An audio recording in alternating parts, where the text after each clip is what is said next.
Ó, tem muita gente pedindo pra Priscila falar sobre. Acho que onde ela vai perguntam isso, qualquer programa, que é sobre o período de depressão. Como isso afetou a sua carreira e como foi superar e voltar a atuar depois disso. Que época que foi? Nessa sua linha temporal que Quando você eu falou fui diagnosticada foi em 2008. O Lobato mandou o nome da... Mandou, Qual que já é a passei produtora? pro Mandíbula. LBBR. É LBBR e o site é www.lbbr.co. É isso aí. O que André foi Lobato. isso? Então, eu não lembro. Eu tinha 28 anos, eu acho. Eu acho que foi 2008. Não, mas eu não teria 28. Eu não sei. Você tinha acabado de fazer o quê, assim? Eu tinha... Peraí, que eu não lembro.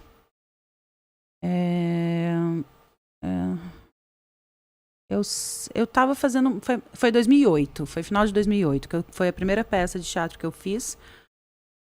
Foi depois de Sete Pecados.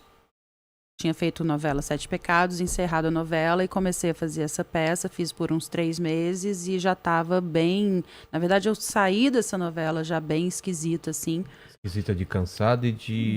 O cansaço, ele estava se acumulando Sei. já há muito tempo, porque eu vivia muito mais, como eu disse, né, nas novelas, dentro do estúdio do que na minha vida. Como que é? Antes de você falar sobre isso, como que...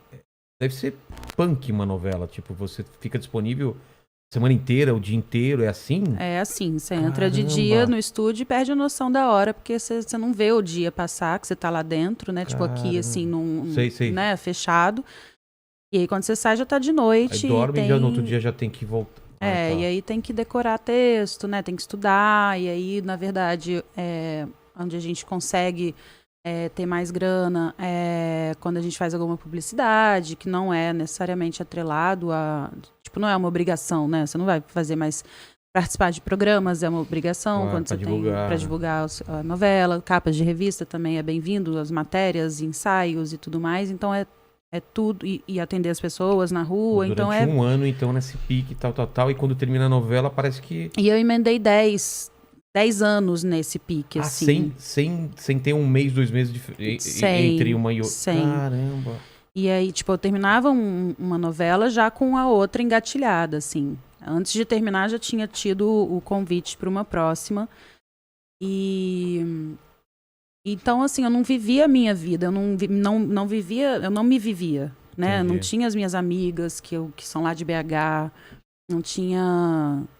Eu não sabia, eu vivia o roteiro, eu vivia as personagens e eu fui ficando vazia. Então, quando eu terminei Sete Pecados, que foi uma personagem que eu também tinha um erro, assim, meu, de me envolver com a personagem que eu estava fazendo. Então, a Beatriz, ela era...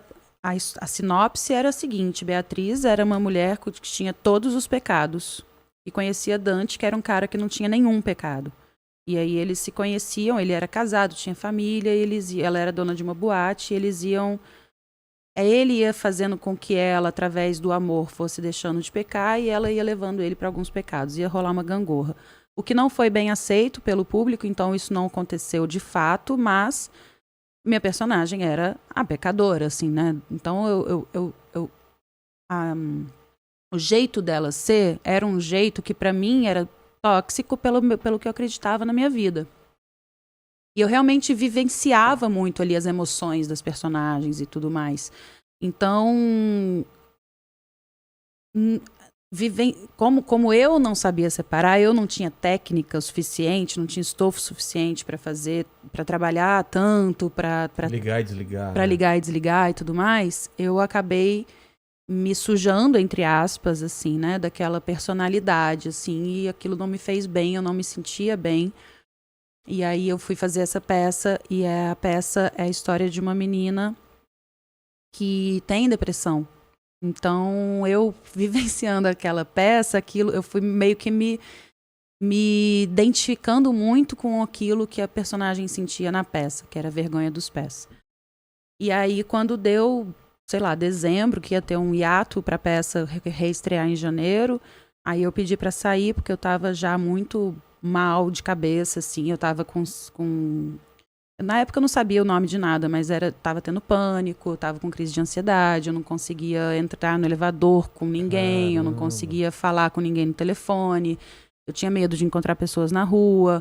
Eu saía na rua, achava que todo mundo, absolutamente todo mundo, estava olhando para mim, me julgando mal. Então, mania de perseguição. Então, eu comecei a perceber que eu estava esquisita. E aí, eu tinha uma passagem de uma festa que eu tinha sido convidada enquanto eu ainda estava com a novela, que seria em Paris. E eu não pude ir por causa de gravação. Então, eu fiquei com aquela passagem. Ia dar 1 ano dessa passagem em fevereiro, a gente estava em dezembro. E aí eu fui e falei, quer saber, eu vou para lá para entender se é tudo coisa da minha cabeça ou se realmente alguma coisa faz sentido nisso tudo que eu tô achando do mundo, né? Achava que o mundo estava contra mim. E aí fui para lá, fiquei 2, 3 meses lá. Tentei ter uma vida mais normal possível, assim, tipo, realizei um sonho de adolescente que era trabalhar de garçonete num restaurante. Mas lá eu só me emburaquei mais, assim, eu fiquei muito sozinha, mais sozinha. Eu comigo mesma, na verdade, né? Tentando aprender a língua, mas eu comigo mesma é que é o problema, né? Eu acho que tem uma coisa, assim, que eu entendi, que o nosso pior inimigo é a gente mesmo. E a minha cabeça tava de um jeito tal, assim, que ela tava me infernizando, assim, sabe? Eu não conseguia lidar com os meus próprios pensamentos. E aí eu precisei voltar, porque eu não tava me aguentando. E aí fiz uma avaliação com acho que era uma psiquiatra na época. E aí ela me diagnosticou com uma depressão crônica aguda. Ou seja, tipo, já tava, filha, já tava avançadíssima ali. E aí eu comecei a me cuidar. Lá em comecinho de 2009, né? E aí eu precisei dar uma parada, assim. Na verdade, eu acho que a depressão, ela entra na vida de uma pessoa, ou algum outro transtorno mental, assim, pra te parar. Corpo, fala, para um pouco. Para um pouco. Se você continuar assim, você vai morrer. É basicamente isso, né? Tipo isso. É um alerta, né? Para um pouco. Cuida de você, olha pra você, faça coisas por você. E eu não fazia nada por mim, eu fazia pelo trabalho, pela profissão, pelos outros, pela expectativa dos outros. Então, foi um momento, assim, necessário, que eu precisei me afastar um pouco e fui tentando retomar, assim. Eu lembro que o primeiro trabalho que eu fiz depois, eu ainda avisei, não tinha tanto tempo que eu estava me cuidando, assim, eu avisei que eu estava com depressão e que eu achava que eu não ia ser capaz. E o diretor, ele foi muito... Era uma peça de teatro e ele foi muito acolhedor, assim, comigo. Ele falou, olha, minha mulher também tem, então eu entendo como funciona. Eu acho que você começando a se movimentar, eu, claro, sabendo e te amparando, você vai começar a sair dessa. E a peça ela era muito física. Ela tinha esgrima, tinha parkour, tinha dança flamenca. Então, toda essa coisa física começou também a ajudar a produzir neurotransmissores, né, que faziam bem ali pro meu cérebro, pro meu funcionamento, e fui realmente ficando melhor. Então, eu aprendi a lidar por 10, 12 anos com essa doença. E aí, eu realmente me curei, assim, só porque eu aprendi a lidar, mas eu tinha muitas fugas também. Ou de pessoas, tipo, não ficava sozinha. De comida também? De comida, ou de tomar uma cerveja. Mas acho que era mais de pessoas. Ter pessoas ao lado ali para preencher alguma coisa, porque eu não conseguia ficar eu comigo mesmo. Então, na verdade, eu só aprendi a lidar. Tinha até um pânico e falar, putz, eu tô sozinha, vai vir as coisas na minha cabeça. Exatamente. Eu passei uma época assim. Então, até eu Às vezes você fica ligando a televisão pra ter uma coisa falando ao mesmo tempo. Eu tinha medo de me encarar, eu tinha medo de dar ouvido, sabe? Eu não sabia lidar comigo, com aquilo tudo que tinha dentro de mim, que eu ficava adormecendo com outras coisas. E aí, quem me deu essa coragem foi o Bruno, depois de tantos anos, né? A gente se conheceu no final de 2017. Então, eu já tinha ali 10 anos passados. Tô certo? Anos. Quase 10 anos. Tô fazendo as contas certas aqui, eu sou péssima de conta. 2008 que você começou. Para 2017, é quase 10 anos. Vivendo dessa forma, assim. E aí o Bruno, ele conseguiu me dar um suporte, um apoio que eu nunca tive na vida. Então, A partir dessa mão estendida, eu comecei a ter coragem de me encarar. Comecei a me olhar, comecei a me escutar, comecei a entender e a dar nome certo para as coisas que eu tinha vivido, que eu tentava fingir que não era aquilo, porque era demais para eu aceitar. Então eu fui aceitando, fui tomando todas as porradas minhas comigo mesma, assim. E aí sim, eu fui encontrando mesmo um caminho de preenchimento meu de mim mesma, né, com todas as falhas, os defeitos, os erros que eu cometi, me entendendo e me acolhendo. Porque eu acho que uma coisa que acontece muito no começo desse processo é a gente não gostar. Claro que a gente não gosta daquilo que a gente fez, que a gente não acha legal, né? E que a gente finge que não fez, ou tenta...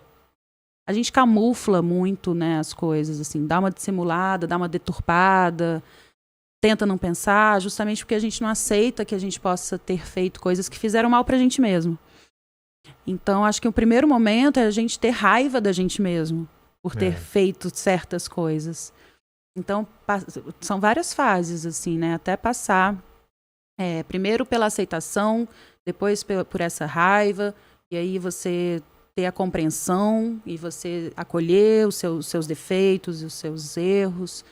É um processo muito longo e muito difícil, assim, muito dolorido, que exige muita coragem, que exige muita força e que ele é muito mais certeiro quando você realmente tem um apoio, né? Então foi fundamental ter esse apoio e eu só tive coragem de percorrer esse caminho porque eu sabia que o Bruno estava do meu lado, assim.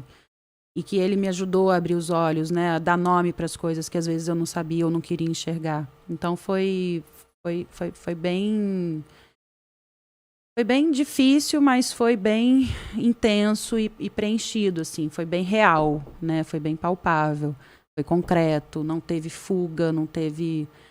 Enfim, tem 4 anos que eu não bebo mais nada de álcool, que eu não... Tipo, na verdade, hoje em dia eu sinto cheiro, eu já fico... Porque eu sei que era um lugar de fuga. Um gatilho para outra coisa.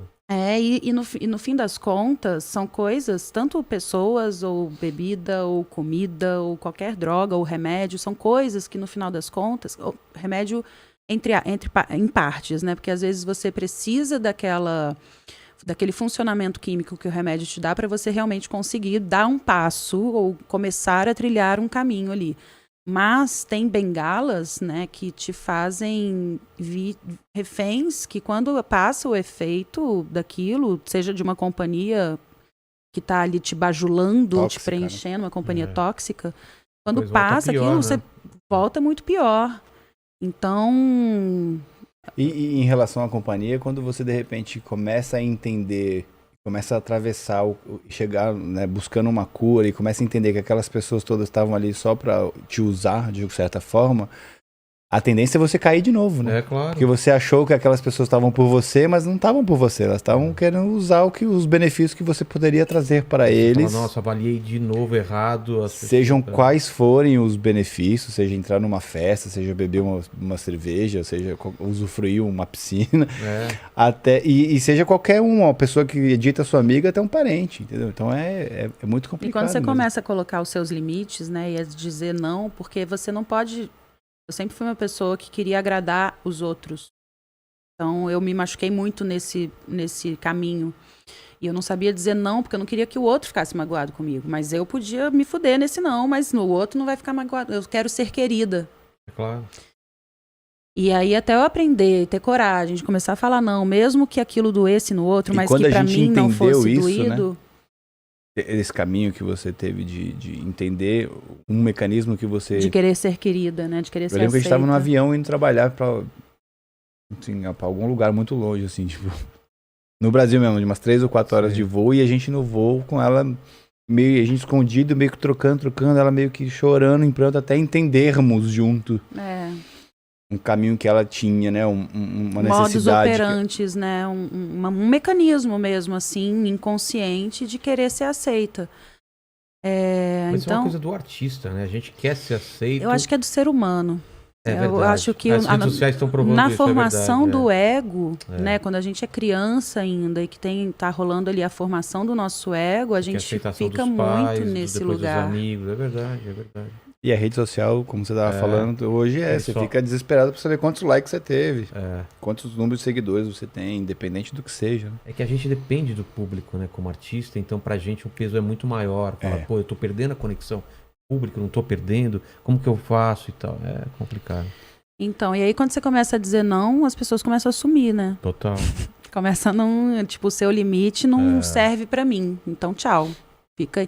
E aí é muito fácil falar, nossa, porque ela mudou, porque ela é isso, ela é aquilo, e eu tive também que lidar com esse julgamento das pessoas que não entenderam que eu estava simplesmente me preenchendo de mim mesma e entendendo o que me serve, o que não me serve, o que me faz bem, o que não me faz bem. Isso não me faz bem, então não quero, obrigada.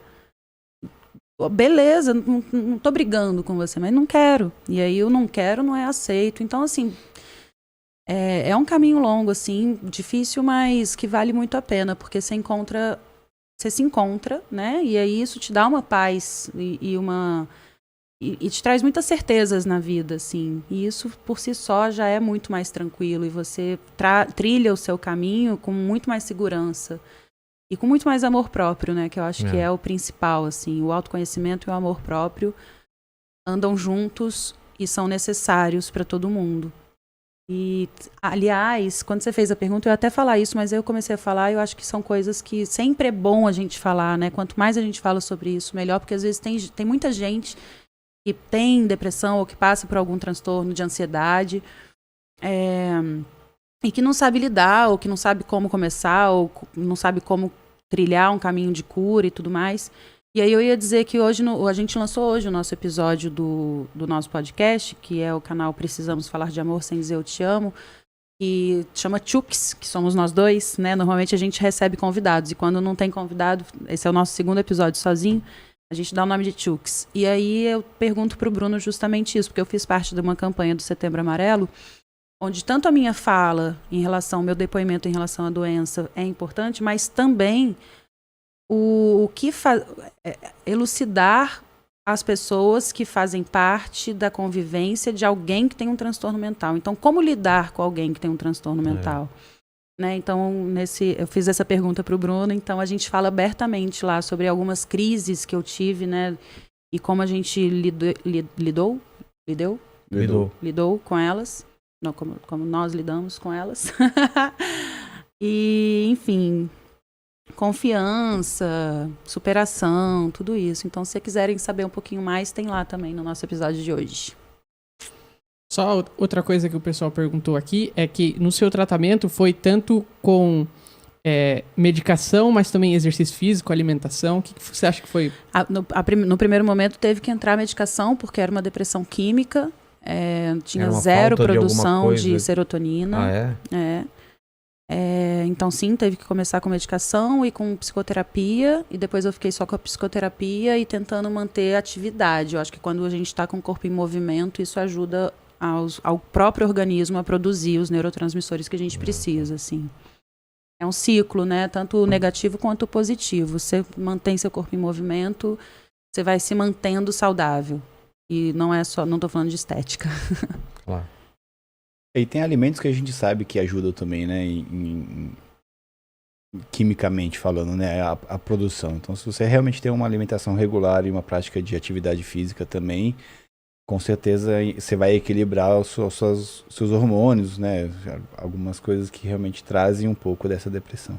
Sim, tem alimentos que ajudam, que tem triptofano, por exemplo.